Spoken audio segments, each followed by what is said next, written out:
తర్వాత కలెక్టర్ గారిని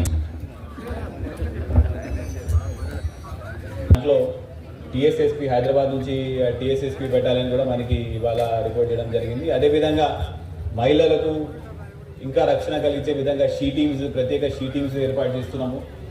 దొంగతనాలు కాకుండా సిసిఎస్ స్పెషల్ క్రైమ్ టీమ్స్ కూడా ఇవాళ తిరుగుతూ ఉంటాయి. సో సెక్యూరిటీ పరంగా అన్ని కార్యక్రమాలు అన్ని చర్యలు తీసుకోవడం జరిగింది. అయితే నా పోలీస్ డిపార్ట్మెంట్ తరఫు నుంచి 2-3 చిన్న విషయాలు. ఒకటి, తెలంగాణ రాష్ట్రంలో హైదరాబాద్ తర్వాత అతిపెద్దగా గ్రాండ్గా సెన్సిటివ్గా జరిగే ఉత్సవం మన నల్గొండలో అవుతుంది. సో ప్రతిసారి ఇంత గ్రాండ్గా నేను కూడా చాలా హైదరాబాద్ తర్వాత ఇక్కడే చూస్తున్నాను. So it's a very good thing. So ఇంత గ్రాండ్గా ఇంత మంచి ఉత్సాహంతో అందరూ కూడా మంచి అట్మాస్ఫియర్లో అవుతుందంటే ప్రతి ఒక్క పర్సన్ కూడా అందరు కూడా కలిసి ఈ పండుగ చేస్తున్నారు కాబట్టి ఇంత గ్రాండ్గా అవుతున్నారు. సో ఇవాళ ఏమైనా ఒకవేళ జనాలు ఏమైనా బాగా ఉత్సాహంలో ఏమైనా అటు ఇటు చేసినా కూడా పీస్ కమిటీ మెంబర్స్ అందరు కూడా ఉన్నారు. పీస్ కమిటీ మెంబర్స్ కూడా వాళ్ళ కమ్యూనిటీస్కి సంజాయించాలని కోరుకుంటున్నాను. అదేవిధంగా మా పోలీస్ డిపార్ట్మెంట్ వాళ్ళు కూడా ఉన్నారు. అయితే ఇవాళ ఇంకా ముఖ్యంగా ఏంటంటే ఇవాళ ఫ్రైడే ఉంది కాబట్టి మనం అన్ని కమ్యూనిటీస్ని రెస్పెక్ట్ చేసుకుంటూ ఎక్కడ కూడా డిస్రెస్పెక్ట్ విధంగా కాకుండా మనం ప్లాన్ వేయడం జరిగింది. దానికి మా పోలీసు వాళ్ళు కూడా మీతో పాటు తిరుగుతూ ఉంటారు. సో మీరు కూడా దానికి సహకరిస్తారని ఆశిస్తున్నాను. అన్నిటికన్నా ముఖ్యమైనది ఇవాళ అందరూ కూడా మంచి ఉత్సాహంతో సెలబ్రేట్ చేసుకోవాలా. అతి ఉత్సాహం వద్దు. రాష్ట్రం కూడా ఇదే చెప్పినాను, ఈసారి కూడా చెప్తున్నాను. సో ఎక్కడ కూడా వేరే మతాలని రెచ్చగొట్టిన విధంగా కాకుండా అందరూ కూడా మంచిగా ప్రశాంత వాతావరణంలో ఇప్పుడు దాకా చెప్పినట్టు ఎక్కడ కూడా ఎటువంటి ఇష్యూ కాకుండా అందరు కూడా జాగ్రత్తగా చేద్దాము. అందరు కూడా మంచిగా సుఖ సంతోషాలతో అందరు కూడా గణేశుడు ఆశీస్సులు ఉండాలని చెప్పి మనస్ఫూర్తిగా కోరుకుంటూ ముగిస్తున్నాం. Thank you. ఇందాక ఎస్పీ గారు చెప్పినట్లు నిజంగా అధికారి పరంగా అది మున్సిపల్ సిబ్బంది కావచ్చు, పోలీస్ శాఖ సిబ్బంది కావచ్చు, ఇంకా కరెంటు సరఫరా శాఖ కావచ్చు, వాటి నిజంగా మీ అందరూ కమిటీ యొక్క సహకారంతో మనం గత ఒక 10 రోజు ఒక వారం నుంచి మనం ఈ పండుగ చూస్తూ ఉన్నాము. మీ అందరి సహకారంతో చాలా ప్రశాంతంగా అన్ని క్రమశిక్షణ పాటిస్తూ అది కమిటీ సభ్యురాలు కావచ్చు, మామూలు ప్రజలైనా కావచ్చు, మతాలు కులాలు ఏది విభేదాలు లేకుండా మీ అందరు మాకు సహకరించేందుకు నేను మీ అందరికీ ధన్యవాదాలు తెలియజేస్తున్నాను. ఈ పండుగ విషయంలో తెలియజేయాలంటే నాకు ఈరోజు నిజంగా నల్గొండ పండుగ చూస్తే నా సొంత ఊరు లక్నో గుర్తు వస్తుంది. ఎందుకంటే లక్నో కూడా మీ నల్గొండ లాగానే గంగా జమున తెహజీబ్ సంప్రదాయాన్ని కలిసిమెలిసి అక్కడ ఉంటూ మేము ప్రతి సంవత్సరం గత 8 సంవత్సరాల నుంచి అయితే అక్కడ చూడలేకపోతున్నాము. కానీ ఈరోజు నిజంగా నల్గొండ చూస్తే నా ఊరు నాకు గుర్తు వస్తూ ఉంది. ఈ పండుగ సందర్భంలో మేము ఇంతకుముందు పీస్ కమిటీ మీటింగ్ కానివ్వండి, రకరకాలుగా రెవెన్యూ డివిజన్ శాఖ పరంగా కానివ్వండి, మేము రకరకాల సమావేశాలు కూడా ఏర్పాటు చేశాము. ఎక్కడ కూడా మీ అందరికీ ఎలాంటివి వచ్చే భక్తులకి ఎలాంటివి ఇబ్బంది కలగకుండా అన్ని ఏర్పాటు చేయడం జరిగింది. కానీ ఈ పండుగతో మనం అందరం నేర్చుకోవాల్సింది ఏంటంటే ఈరోజు ఏదైతే మనం నిమజ్జనం చేస్తామో దాంట్లో మనకి ఉన్న చెడు అలవాటుని కూడా మనం మన మనసుతో మన హృదయాలతో తొలగించాల్సిన అవసరం. మరి చెడు అలవాటు ఏంటి? సో రామాయణంలో రాసి ఉంది, మరణందశి భయంతం కిమిత కేవలం దూషితో యశం. I don't fear death but I fear a bad name. So ఎలాంటివి అలవాటు వల్ల మీకు ఉన్న యశం, మీ పేరు ఒకవేళ కొంచెం దూషిత అయితే, కొంచెం చెడు అయితే కనుక అలాంటివి అలవాటుని మనం మానుకోవాల్సిన అవసరం, అది ఏదైనా కావచ్చు. సో ఈరోజు మన వినాయక విగ్రహాన్ని మనం నిమజ్జనం చేసేటప్పుడు తప్పకుండా మన హృదయంని వాళ్ళు ఇచ్చిన ఆదర్శాలని వాళ్ళు మనకి నేర్పించిన సందేశాల్ని మనం మన మనసులో ఉంచుకుంటూ మళ్ళీ వచ్చే సంవత్సరం మనం తిరుగు ప్రయాణం కైలాష్ పర్వత్ కి కైలాష్ యాత్రకి తిరుగు మనం ఈ రోజు నుంచి ప్రవేశపెడతాము. మనం మనసులో ఒక సంకల్పం పెట్టుకొని మనం ఒక బాధ్యత గల ఒక బెటర్ పౌరులుగా అవుతామని మనం అందరం ఈరోజు ఒక సంకల్పం తీసుకోవాలి. ఎందుకంటే దేవుడికి లేదా మన మనసులో ఉన్న కోరికకి మతాల విభేదాలు ఉండదు, కులం విభేదాలు ఉండదు, ఏది ఉండదు.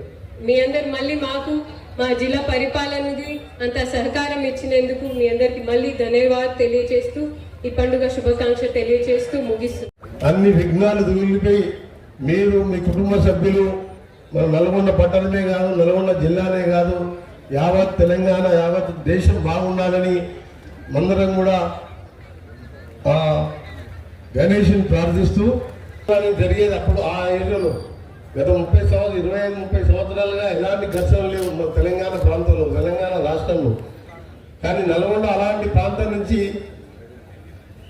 దాదాపు 1999కి వెళ్ళి దాదాపు 27 ఏళ్ళకి వెళ్ళి ఒక చిన్న సంఘటన లేకుండా, అది గణేష్ నిమజ్జనం కానివ్వండి, దసరా కానివ్వండి, రంజాన్ కానీ, బక్రీద్ కానీ, హిందూ ముస్లిం సోదరులు అందరం కలిసికట్టుగా అన్ని పండుగలు జరుపుకుంటున్నాం. చాలా సంతోషకరమైన విషయం ఇది.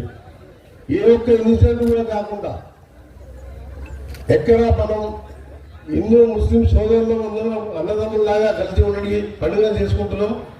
అదేవిధంగా ఈసారి కూడా మీరందరూ కూడా భక్తి శ్రద్ధలతో, యువకుల్లో ఉత్సాహం ఎక్కువ ఉంటుంది, కానీ మీరు ర్యాష్గా డ్రైవింగ్ చేయకుండా కానీ, పోయేటప్పుడు కానీ విగ్రహాలలో పడేసిన తర్వాత నైట్ లేట్ అవుతుందని చెప్పి ఫాస్ట్గా కొందరు 14th మైల్ సాగర్ కెనాల్లో వేస్తారు, కొందరు వల్లభరావు చెరువులో వేస్తారు.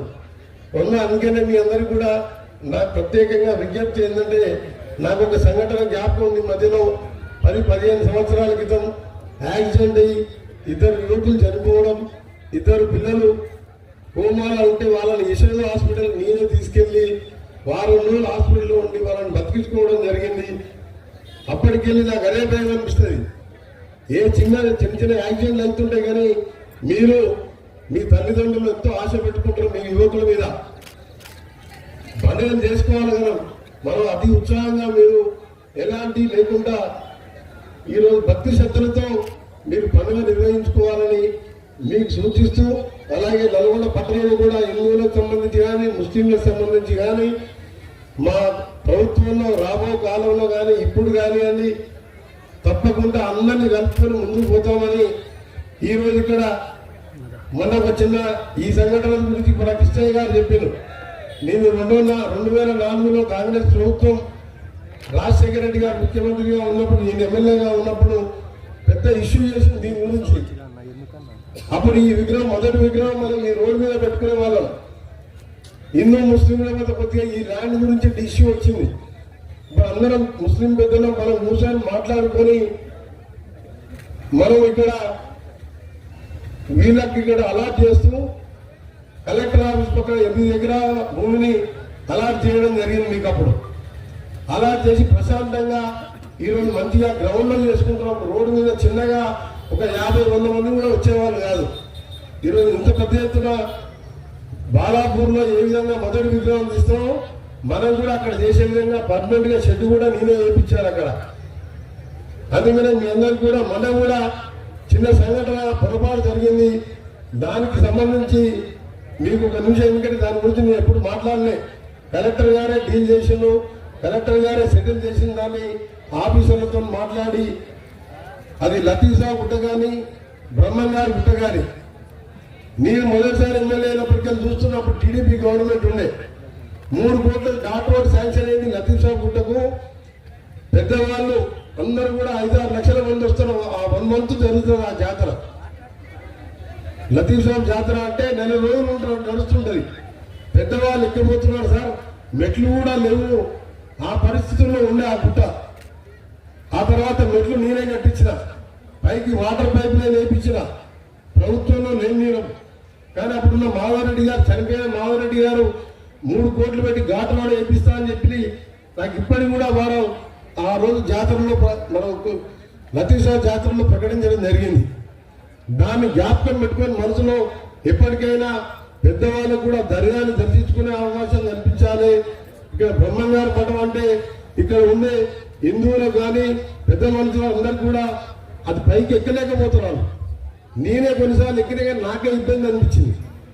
ఈ 2 ఘాట్ రోడ్లకు దాదాపు 150 కోట్లు, అది 200 కోట్ల వరకు పెరుగుతుంది. ఇవాళ పని కూడా దాదాపు 30% పని కూడా అయిపోయింది. దీనికి సహకరించిన మీ అందరికీ, హిందూ ముస్లిం సోదరులందరికీ కూడా, ఇది ఎవరి స్వార్థం కోసం కాదు, దేవునికి అందరికీ దర్శనానికి మనం వసతులు కల్పించడమే మన లక్ష్యం. చర్చిలు కట్టించిన లాక్డౌన్ సెంటర్లో కూడా మీరు చూసిన పాత చర్చి కూలిపోతే ఇంకా బ్యాక్ సైడ్ చర్చి కూడా నా సొంతంగానే కట్టించిన. నేను అందుకనే ఇక్కడ అభివృద్ధితో పాటు అన్ని మతాలని విశ్వాసంలోకి తీసుకొని పనిచేస్తున్న వాడిని. మీరు చిన్న చిన్నవి ఏమన్నా ఉంటే మీరు కూర్చొని మాట్లాడుకోండి తప్ప ప్రతిదీ కూడా మనం ఆలస్యం చేయకుండా మన ప్రాంతాన్ని మన నల్గొండని అభివృద్ధి చేసుకోవాలి, జిల్లాను అభివృద్ధి చేసుకోవాలి. ఇవాళ వొకేషనల్ ఇంటిగ్రేటెడ్ స్కూల్ కడుతున్నాం 200 కోట్లతో. మొట్టమొదటి స్కూలు మన జిల్లాలో మన కాన్స్టిట్యూన్సీలోనే పని కూడా మొదలైంది. కలెక్టర్ గారు బాగా ఇనిషియేటివ్ తీసుకొని స్థలం కూడా క్లియర్ చేయించి అలా వర్క్ స్టార్ట్ అయింది. 1 ఇయర్ లోపే కంప్లీట్ చేయించి అక్కడ SC ST BC minority OC అంటే రెడ్డిలు కానీ అందరూ కలిసి ఒకటే కాంప్లెక్స్ లో చదువుకునే విధంగా అక్కడే అధ్యాపకులకు ఇలా టీచర్స్ డే కాబట్టి అధ్యాపకులకు సంబంధించి అక్కడ ఉండే స్టాఫ్ క్వార్టర్స్ కూడా అక్కడనే కట్టుకుంటూ మంచి క్వాలిటీ ఎడ్యుకేషన్ అందియాలి. ఇవాళ హాస్టల్ చూస్తున్నాం, ఒక రూమ్ లో 20 మంది ఉంటారు. అందుకనే అలాంటి వసతులు కల్పించుకుంటూ అందరం కూడా అభివృద్ధి పదంలో పోవాలి అనే ఉద్దేశంతోనే ఈరోజు ఈ కార్యక్రమాలు చేస్తున్నాం. అందుకే మరొకసారి నిమజ్జన సందర్భంగా ఇన్ని రోజులు పూజలో పాల్గొన్న మీకు జిల్లా ఎంత కలెక్టర్ గారికి ఎస్పీ గారికి యావత్ అన్ని మున్సిపాలిటీ వారికి కానిస్టేబుల్స్ నుంచి భద్రత కోసం పనిచేసిన వారికి ఎలక్ట్రిసిటీ సిబ్బందికి ఈసారి ఉచితంగా మన ప్రభుత్వం కరెంటు బిల్లు లేకుండా మండపాలకు కరెంట్ ఇవ్వడం జరిగింది. ప్రతి సంవత్సరం చందాలు వసూలు చేసుకుని పిల్లలు కరెంటు బిల్లు కట్టేవారు. ఆ బాధ లేకుండా ఇవాళ మనం ఉచితంగా మండపాలకు కరెంట్ ఇచ్చాం. అదేవిధంగా రాబో కాలంలో మన ఆపోజిట్ ఉన్న ఈజీగా ఒకప్పుడు ఎట్లుండే ఇప్పుడు ఈజీగా ఏ విధంగా నేను అభివృద్ధి చేసిందో మీ అందరికీ తెలుసు. అందుకని ఇవన్నీ చెప్పడానికి కాదు, నా బాధ్యతగా చేశాను. మీరు